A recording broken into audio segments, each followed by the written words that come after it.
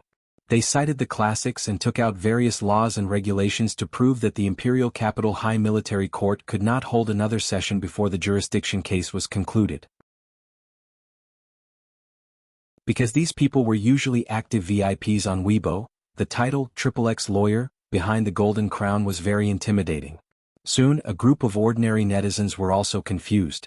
Support was one thing, but if the procedure was not feasible, no one wanted to waste their feelings.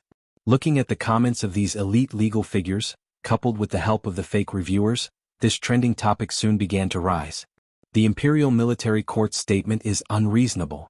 I've never heard of such a thing in my 20 years of practice. Previous poster, do you still have any illusions about the quality of judges in this country? Don't you know that only law graduates with bad grades go to court? Those with good grades have all gone to work as lawyers in big law firms or companies. I think I've discovered an incredible secret. Smirk. JPG, the Western legal community has a consensus on this case. They all think that there is a high chance that the United States will extradite Kevin back to the United States for trial. It seems that the judge of the Imperial Capital High Military Court doesn't want to work in the legal community anymore. It's not like this country's legal system has problems for a day or two. Did the person above just find out? In the long run, the country will not be a country. This trending topic quickly caught up with the first trending topic and was in the top 5 trending topics. At that moment, another trending topic appeared. The person who posted this trending topic was Chief Legal Counsel certified by the Senate, Gunyenji. This was also her official Weibo account for the Senate, and it was usually handled by her secretary. This time, she personally posted on her Weibo and popularized the legal knowledge that the jurisdiction case and the formal trial of the case did not conflict with each other in foreign-related criminal cases, and could be carried out in parallel. She also listed the same operation that foreign courts had done and then said, legal people who don't even know this common knowledge of the law and still come out to lead the discussion are either stupid or bad. At the end there was a picture. You can fight whenever you want. Do you still have to choose a day? JPG. This last domineering picture once again excited the netizens. They were even more excited than when they saw the first news announcing the trial. This time, everyone was in a hurry to line up neatly under Gunyenji's Weibo to praise and repost it. In an instant, this piece of news overtook the previous 2 pieces of news and quickly took the top spot on the trending list. Gunyenji was like a god in the hearts of netizens who followed politics and social news. At that moment, her die-hard fans immediately listed her past achievements one by one, including the case in Germany that made her famous overnight. Some people even secretly released the case she fought as the prosecution's lawyer in the closed military court. That was her first confrontation with Baijini. There were also the cases she fought with Gu Yanran and Kai Xingnan later. One by one the results spoke for themselves. The netizens happily circled under her official Weibo account. It's so easy to be a fan of a career star. You just need to sign in for Gunyenji every day. Chief Gu, my mommy said that I can't be a fan of celebrities, but Chief Gu is an exception. My mommy is also a fan of yours. The previous poster's mommy's logic is wrong. Chief Gu is not a celebrity. How can those retarded celebrities compare to her? The previous poster above, don't stir up trouble. Be careful not to be taught a lesson. Don't make trouble for Chief Gu. The saying one fan is worth 10 haters refers to the person above. Is Chief Gu also going to appear in court this time? I want to see kiss and lick the screen. I'm Chief Gu's bootlicker. I won't accept any persuasion. Under the previous Weibo post, Gunyenji smiled and personally replied, yes, I'm the prosecution's lawyer. I'm representing the victim in court. With her reply, Weibo was once again in an uproar. More and more people surged forward to watch. Within a few minutes, Weibo completely crashed. Many people were secretly shocked when they saw Gunyenji's powerful appeal. She was comparable to a top trending celebrity. Moreover, she worked in the Senate. It wouldn't be an exaggeration to say that her future was limitless, right? Lu Jin was watching with relish on his phone. He liked all the people who praised his daughter one by one until he realized that Weibo had suddenly crashed and he couldn't see any new comments. He was instantly furious. What kind of crappy program is this? The optimization algorithm is so poorly done. No wonder it crashed with such a small amount of traffic. Lu Jin cursed silently and quietly hacked into the background program of the Weibo system. He helped them modify the algorithm and then restarted it. This time, in less than 3 minutes, Weibo returned to normal. The software engineers on Weibo were puzzled. How did they do it? The system's operating speed had increased by 1,000 times, but their hardware had not been upgraded at all. This time, the system had magically upgraded automatically. It was later ranked as the top 10 strange events in the history of Weibo. It was recorded in the annals of history, but that was a story for another time. This is the second update of the day, Chapter 2099, Do I Have to Choose a Day? There are 2 updates today. Thank you for your subscriptions, tips, monthly votes and recommendation votes. Moi, Big and Little Angels, watch first update Zue new chapter section please go to THC. Mobile phone address. Watch first update Zue new chapter section please go to THC. Mobile phone address.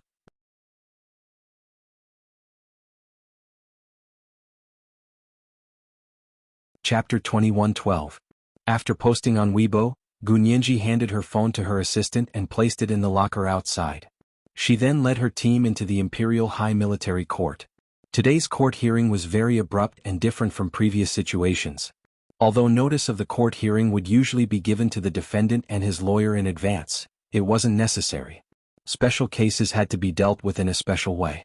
Moreover, the court's various preparations had already been made. The judge and clerk were already in place, so the court could hold court whenever they wanted. Logically speaking, the defendant should have been mentally prepared. After all, the jurisdiction case had been going on for more than 2 months. A lawyer with a normal mind would know that the case would be heard in a matter of minutes. Only Kevin's American team of lawyers were used to being arrogant and had always thought that the Wuxia Empire was just a fat sheep disguised as a tiger. Although it was loud, it was actually vulnerable. They certainly didn't dare refute the United States request.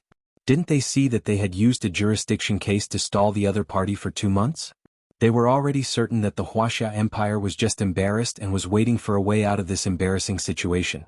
So when the news of the Imperial High Military Court suddenly hearing Kevin's case came, Kevin's American team of lawyers were still playing on their phones in the Sheraton hotel room, waiting for the nth time the jurisdiction case would be heard after the 15th of January. What did you say? The trial is today. Are you kidding me? The jurisdiction case hasn't been decided yet? Yeah, is this a prank? Or fake news? Go call that deputy minister again. He promised to help us extradite Kevin back to the United States. The members of the American team of lawyers were so angry that they almost stomped their feet and cursed along the way.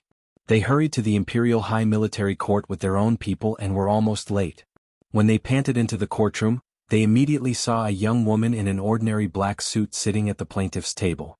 In front of her was her nameplate, Prosecution Lawyer Gunyenji. The woman smiled at the door. Her large black grape-like eyes were overflowing with color, and her skin was fair and translucent. The white LED light from the courtroom shone on her face, and her cheeks were flushed like petals under the first snow. Her natural beauty took one's breath away. Looking at her nameplate again, the suffocating feeling became even stronger. However, it had been breathless before, but now it was breathless from shock. The prosecution had actually sent out Gunyenji's lawyer. The American lawyers were all experienced experts. Otherwise, they wouldn't have been hired by the Carlyle Company to defend Kevin in China. In terms of numbers, she really didn't have as much experience as they did. However, she had a valiant record. Since her debut, she had been involved in major lawsuits. In terms of quality, these people combined could only barely be on par with her. Gunyenji had studied Kevin's American legal team since before the new year.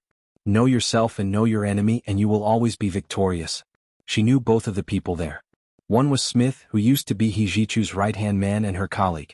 He had worked with her in Germany and was now a senior lawyer at the largest law firm in the United States. Technically, she didn't know the other one, but she knew him. This person was Lu Onping. In the other world, Lu Onping was a partner of the Jin family law firm and was also a great lawyer. But in this world, he was actually a partner of the largest law firm in America. Gunyenji had fought with Lu Onping in the other world in court. It was related to the case of Qin Suwen's family being cleared of grievances. In that world, Lu Onping could be considered a person with a sense of justice. He was Qin Yaoguang's defense lawyer, and his professional ethics were excellent. Gu Nianji's eyes flashed. She wouldn't think of Lu Anping here as the same person as Lu Anping in the other world. It would be easy to underestimate her opponent.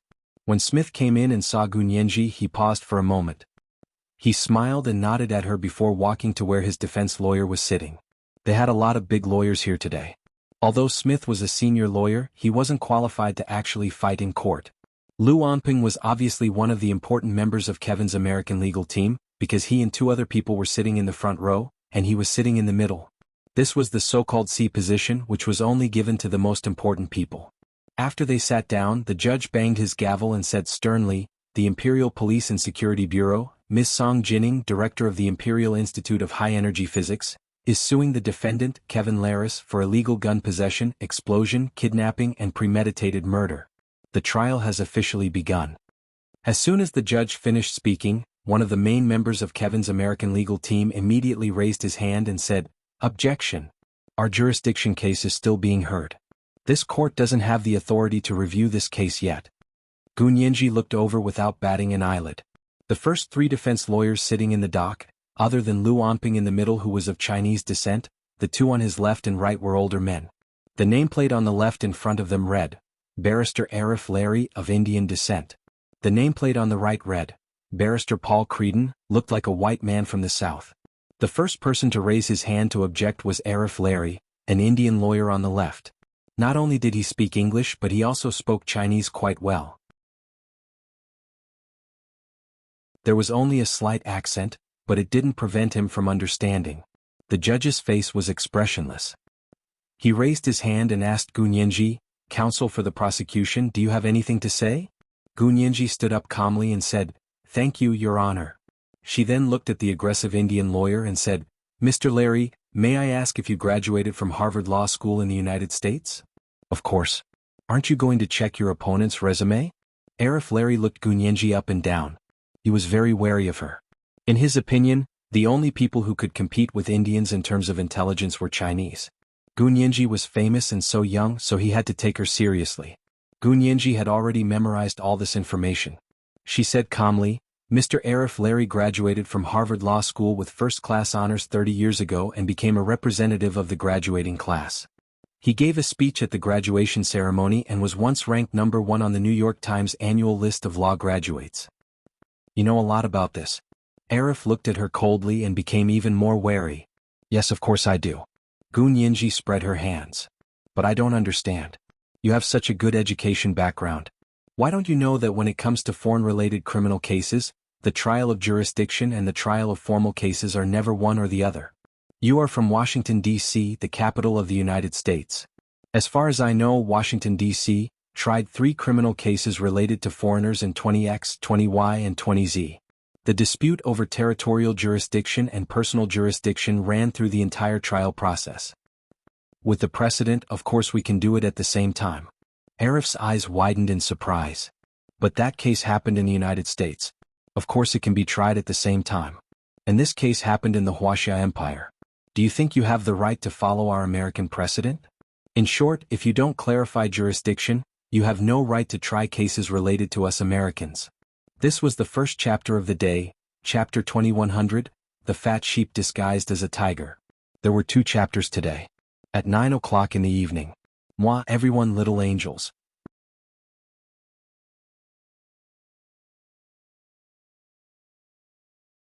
Chapter 2113. Not only was Gu Nianji not embarrassed by Arif's rebuttal, but her smile deepened. Faint dimples appeared on the corners of her lips. She was so delicate and gentle that it made people feel pity for her. It almost made people forget how valiant she was in court. She tilted her head slightly and stood against the light.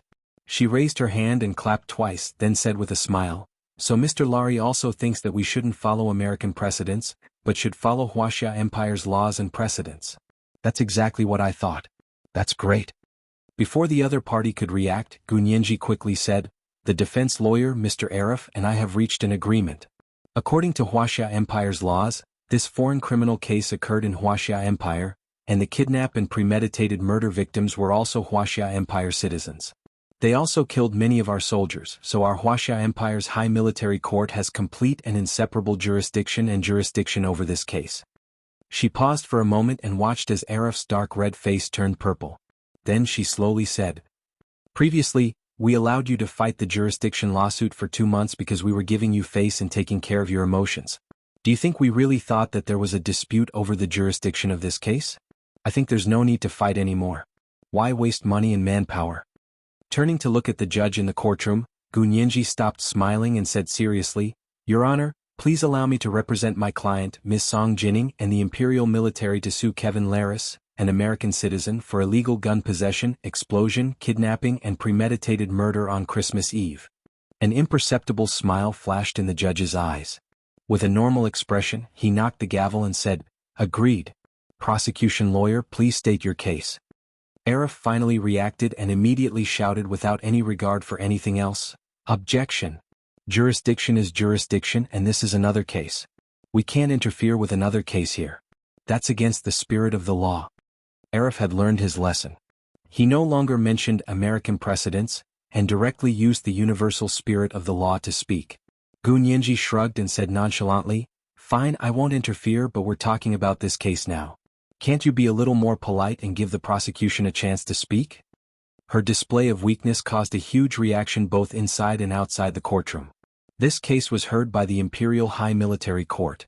As usual, it was not open to the public, nor would it be broadcasted live. However, the court and the reporters had their own shorthand and cartographers.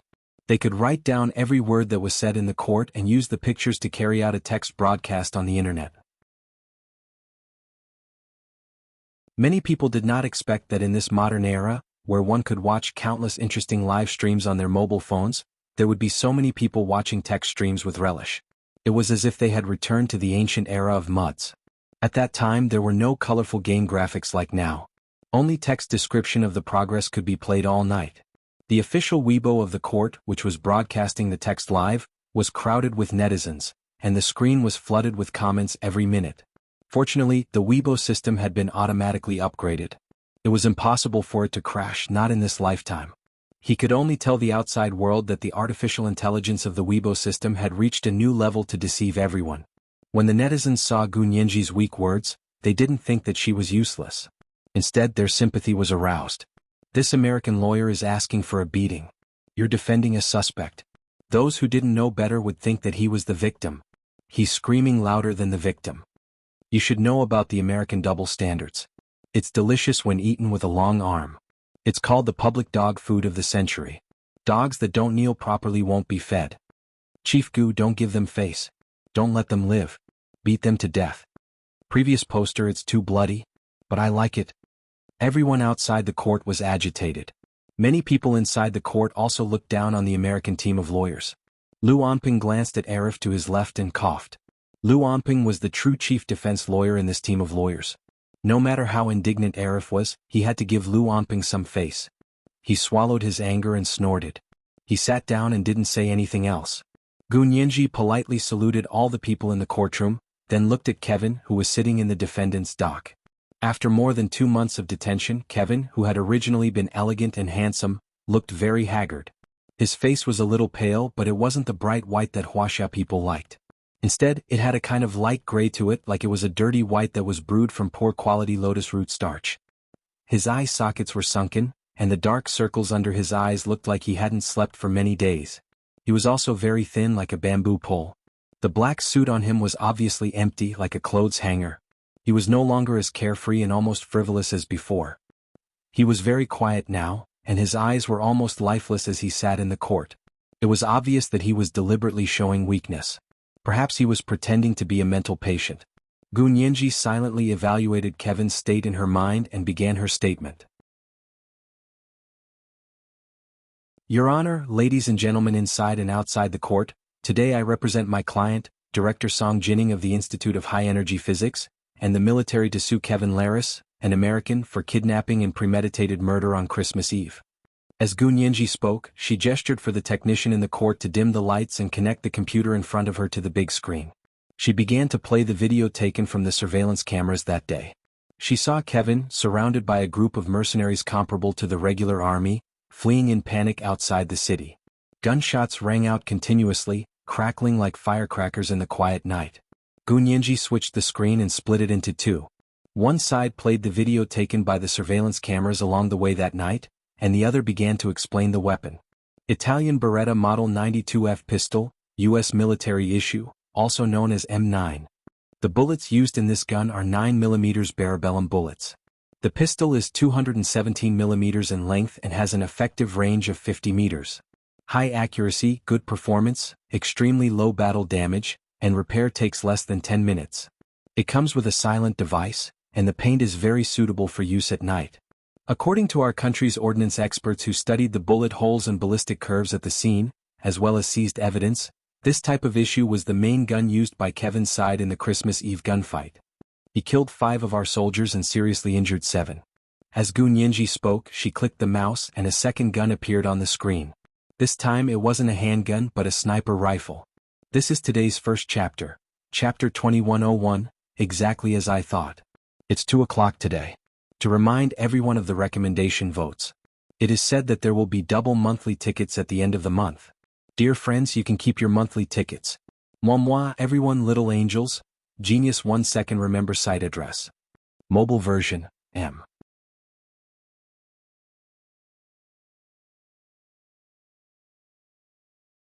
Chapter 2114.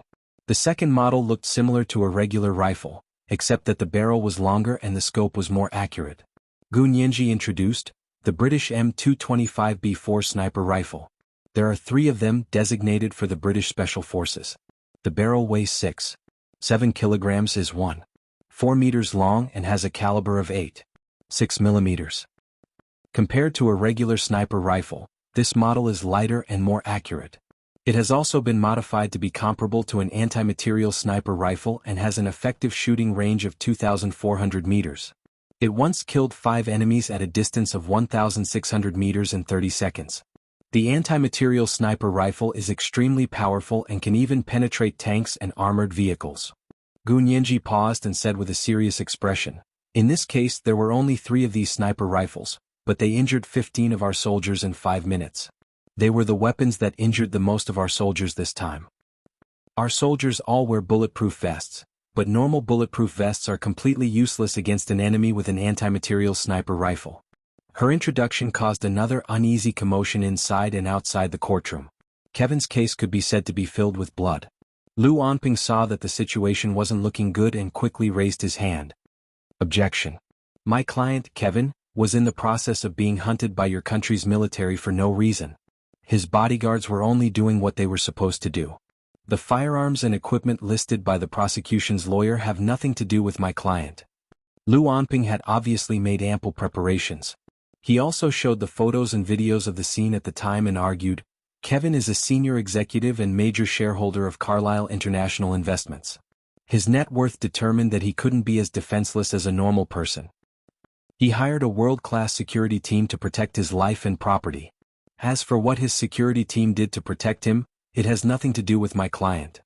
This was to separate Kevin from his mercenaries and put all the blame on the mercenaries. Gunyenji froze. The angle that Lu Onping had chosen was really tricky. The Indian lawyer Arif saw that Gunyenji didn't speak and immediately became excited. He immediately added, Lawyer Lu is right. Our client, Kevin, was under protection at the time. You can't find any direct evidence from your surveillance video that our client, Kevin, has shot anyone with his own hands. He's just a pitiful law-abiding citizen of the United States. Your Wuxia Empire's general abused his power to use troops to hunt down an unarmed and defenseless intellectual. How infuriating. Gunyenji's mind raced as she complimented, Lawyer Arif, are you saying that your client, Kevin, didn't do anything wrong? The only ones at fault were the security personnel he hired? Exactly. Arif nodded repeatedly. Our client was at the wrong place at the wrong time, but he didn't do anything wrong. Gunyenji narrowed her eyes. She thought he was speaking too soon, so she immediately retorted, he didn't do anything wrong? Then how do you explain this? As she spoke, Gunyenji switched to the surveillance footage and played the last scene of Kevin's arrest. The quality of the surveillance video wasn't particularly high definition, but it was still very clear. In the pitch-black night, only the incessant flashes of muzzles proved that there had been a fierce battle. This kind of scene was unimaginable to people living in a peaceful era. It was only seen in the most realistic war movies. Their special guards were very professional. The semi-automatic rifles with silencers worked smoothly in their hands, and their powerful firepower washed the ground. They quickly took down most of Kevin's guards. Kevin's guards had all been professional soldiers from other countries. After retiring, they became mercenaries, but they were still completely defeated by the Wuxia Empire's special guards. However, Kevin didn't have no direct evidence to prove his involvement in the final battle, as Arif had said. On the contrary, Kevin's combat ability was very strong. In the video, everyone clearly saw him hiding behind a woman and continuously firing back. He even injured several members of the special guards. His resistance aroused the special guards even more, and they actually wanted to fight to the death. Meanwhile, the woman was scared out of her wits by the bullets flying past her. She was howling like she was mentally ill. In the end, Kevin seemed to think her howling was too annoying, so he pushed her away. He quickly got down on the ground, rolled a few times, and hid in a ditch on the side of the road. The ditch was originally used for drainage, but the winter in the imperial capital was relatively dry, so there was no water in the ditch. It became a ready-made trench cover. From the video, it could be seen that there were only 2 mercenaries left with Kevin. They took advantage of hiding in the ditch to assemble 2 semi-automatic submachine guns. This gun is different from the previous 2 guns. It's made of a special material, and after disassembling it, it can avoid any security check. When assembled, it's even more powerful than the semi-automatic submachine guns used by the regular army. It's Kevin's trump card. As soon as Gu Nianji finished speaking, the 2 mercenaries in the video finished assembling their guns and quickly put on their ammo bags. They stood up from the trench and raised their guns to fire at the special guards surrounding them. Soon, the offense and defense in the video immediately reversed. Our special guards were almost immediately beaten to the ground by these 2 people. Although they reacted quickly and got down in time, a few of the special guards were still shot in the legs and fell to the ground. However, none of them wailed. Instead, they quickly dragged their wounded legs and crawled away from the battlefield. They didn't want to be a burden to their own people. The special guards behind them immediately got down and opened fire with their guns on the ground. The bullets hit the ground and splashed up a cloud of dust. The dust was dense and the sound of thudding was endless. The scene was realistic and bloody. When it was a real battle scene, everyone realized that no matter how realistic the shooting movies they had seen before were, they couldn't compare to the cruelty of a real war. Everyone was so nervous that they couldn't breathe. Just as they were in a stalemate, the roar of a helicopter came from afar. A beam of light suddenly lit up and illuminated the area. Then, the sound of gunfire descended from the sky and killed the 2 strong mercenaries beside Kevin on the spot. Kevin hugged his head and curled up in the ditch, motionless. "Come out." A member of the special guards raised his gun and aimed it at Kevin. On the screen, Kevin could clearly be seen slowly raising his hands and standing up from the ditch. He was covered in dirt and his well-ironed suit was wrinkled. He no longer looked elegant and handsome. "Don't even think about silencing me," Kevin warned them in the video. "I've already notified my lawyer in the United States. He'll contact you immediately." One of the special guards ignored him and walked forward with a cold expression. He smashed the butt of his gun against the back of Kevin's neck and knocked him out. Another member immediately searched Kevin's body. Gu Nianji pressed pause and pointed at the high-yield time bomb found in the video. She asked Arif coldly, "May I ask if this counts as not having direct evidence to prove that Kevin did something wrong?" "Mr. Arif, Kevin didn't do anything wrong. He committed a crime and violated the law," she said eloquently. "The Wuxia Empire prohibits individuals or private organizations from owning guns, let alone explosives. Also, Kevin resisted stubbornly and opened fire while he was escaping. You all saw that too.